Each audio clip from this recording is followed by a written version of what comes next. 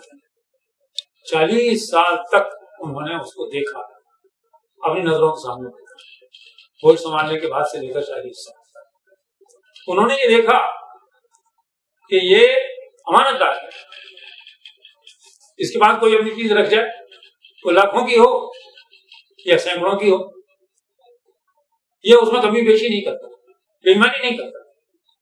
لوگ حفاظت کے لیے رکھ جاتے ہیں اور جب آ کے مانگتے ہیں تو یہ لوٹا دیتا ہے، ویسی کی ویسی لوٹا دیتا ہے۔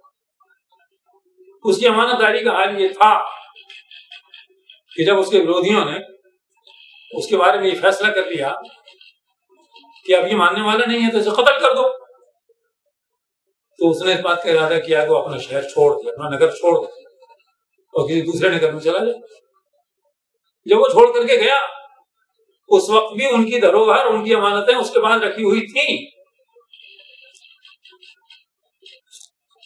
وہ دوپہر میں نکل کے چلا گیا اور لوگ اس کے گھر کے باہر پہرا دے رہے تھے کہ رات میں نکلے گا قتل کریں گے۔ تو صبح کو انہوں نے دیکھا کہ گھر سے باہر کوئی نہیں نکلا، کوئی آدمی اس کے بستر پر سو رہا، اسے انہوں نے آواز دے کے اٹھایا تو کہنے لگے کہاں ہیں؟ وہ تو گئے۔ کہ تم کیا کر رہے ہو؟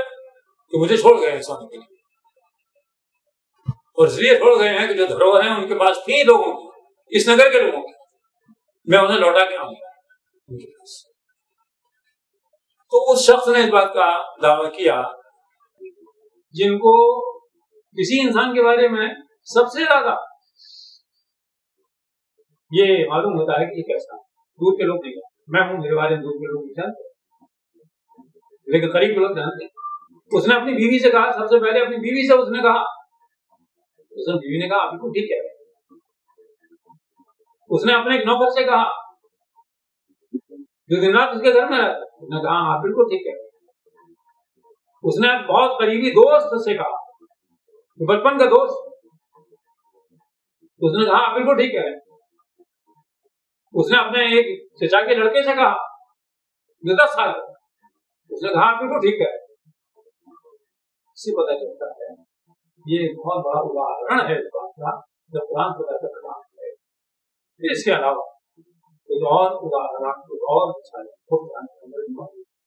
دیکھو تفصیل کے ساتھ بیان کرنے میں بڑا وقت ہوتا ہے، الگ سے لکھی ہوئی چیزیں ہیں جو دیکھا جا سکتا ہے، معلوم کیا جا سکتا ہے۔ دوسری بات یہ ہے ابھی 200 سال پہلے، زیادہ عرصہ نہیں، 200 سال جرمنی کے میونک شہر میں ایک یونیورسٹی میں ایک ریسرچ کا آیوجن کیا، یہ مسلمانوں نے نہیں کیا،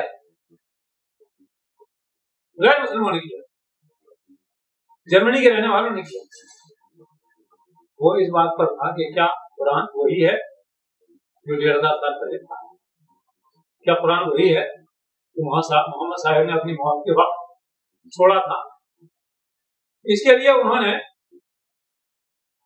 45,000 قرآن جمع کیے، بہت شروع سے لے کر اس وقت سے ہاتھ کے لکھے ہوئے بھی تھے، چھپے ہوئے بھی تھے، کاغذ نہیں تھا، کاغذ سے پہلے کے زمانے کے دوسری چیزوں پر لکھے ہوئے، کھان پر لکھے ہوئے، ہڈی پر لکھے ہوئے، پتھر پر لکھے ہوئے، ان سب کو انہوں نے ٹیلی کر کے دیا۔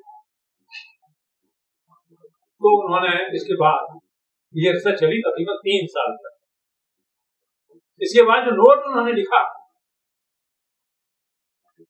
وہ یہ تھا کہ ہم یہ نہیں مانتے، یہ نہیں کہتے ہم کہ قرآن خدا کا کلام ہے، لیکن ہم یہ کہہ سکتے ہیں اس ریسرچ کے بعد کہ قرآن وہی ہے جو تھا، جو چھوڑا گیا تھا 1,500 سال، اس میں کوئی رد و بدل نہیں ہوا ہے۔ 45,000 کو ہم نے دیکھا ہے، اس میں کوئی تبدیلی نہیں پائی۔ تو اس اعتبار سے ہم دیکھتے ہیں کہ اندر خدا کی ہدایت ہے اور اس کی ہدایت کے محتاج ہیں۔ کیوں؟ دوسرا سوال یہ ہے کہ خدا کے بندے قرآن اور خدا کی ہدایت کے محتاج کیوں؟ اگر وہ خدا کی ہدایت پر نہ چلے، اپنی مرضی سے کوئی راستہ اختیار کر لے تو کیا کرے؟ اس کا جواب یہ ہے کہ قرآن خدا کی جو ہدایت ہے قرآن وہ ان کی آخرت سے جڑی ہوئی، ایسا نہیں ہے کوئی بھی راستہ اختیار کر لیں گے تو کوئی فرق نہیں پڑے گا، دنیا میں بظاہر تو فرق نہیں پڑے گا۔ میں نے پہلی والی اس میں بھی اس کا 2 لفظوں میں ذکر کیا، پھر کرتا ہوں۔ کھانوں میں آپ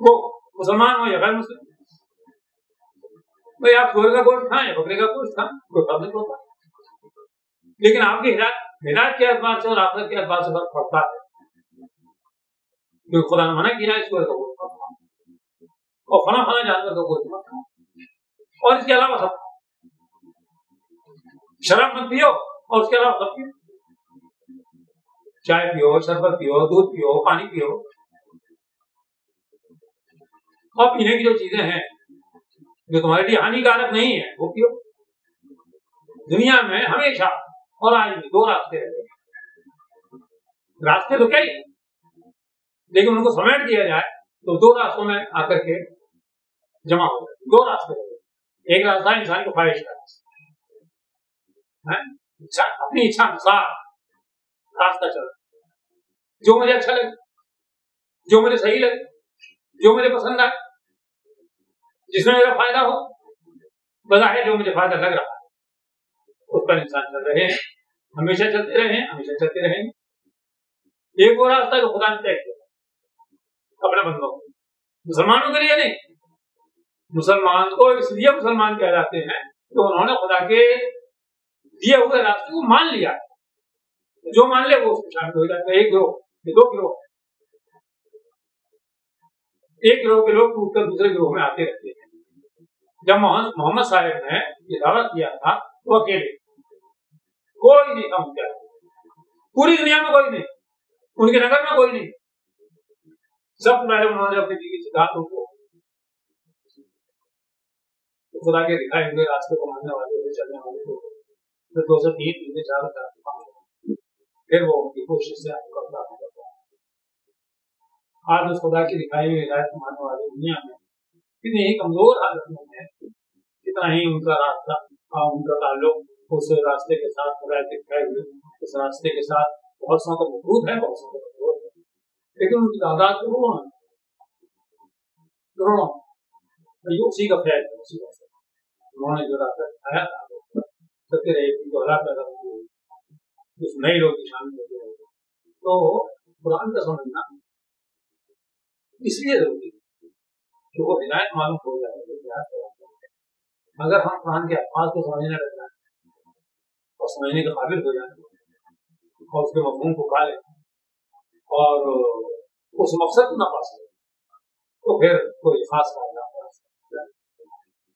قرآن سمجھنے کا سب سے بڑا فائدہ یہ ہے، مقصد یہ کہ وہ دیش پتہ چلے، وہ مقصد پتہ چلے، وہ قرآن اس ہدایت کو پیش کر بتایا گیا ہے۔ اس دیش کا جو مقصد ہے ظاہری طور پر بتایا کہ انسان کے لیے ہے کیا، قرآن جو ہدایت آئی ہے اس کا سب سے بڑا ادیش، سب سے بڑا مقصد یہ ہے کہ دنیا میں ایک ایسا سماج بنانا چاہتا ہے، ایک ایسا سماج انسانوں کو بنانا چاہتا ہے جس سماج میں ایک خدا کے علاوہ کسی کی بندگی نہ ہو، کسی کو بھی، محمد صاحب کو بھی، وہ کتنے ہی بڑے بزرگ انسان، محمد صاحب کو خدا کا ساجھیدار نہ مانتے،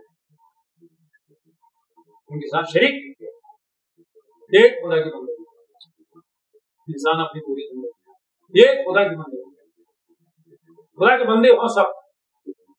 اس معاملے میں محمد صاحب اور جو ان کے انیائی تھے ان کے زمانے میں بھی اور آج سب برابر۔ محمد صاحب کہتے تھے اپنے انیائیوں سے خدا کی بندگی کے معاملے میں ہم اور تم برابر ہیں، جیسے تم خدا کو سجدہ کرتے ہو ایسے تم خدا کو سجدہ کرتے ہو، اسی طرح خدا کو سجدہ ہر ایک کو کرنا چاہیے۔ لوگوں نے کہا تھا، بعض لوگوں نے آپ کی محبت میں، آپ کے اس میں عقیدت میں، احترام میں کہا لوگ آپ سے،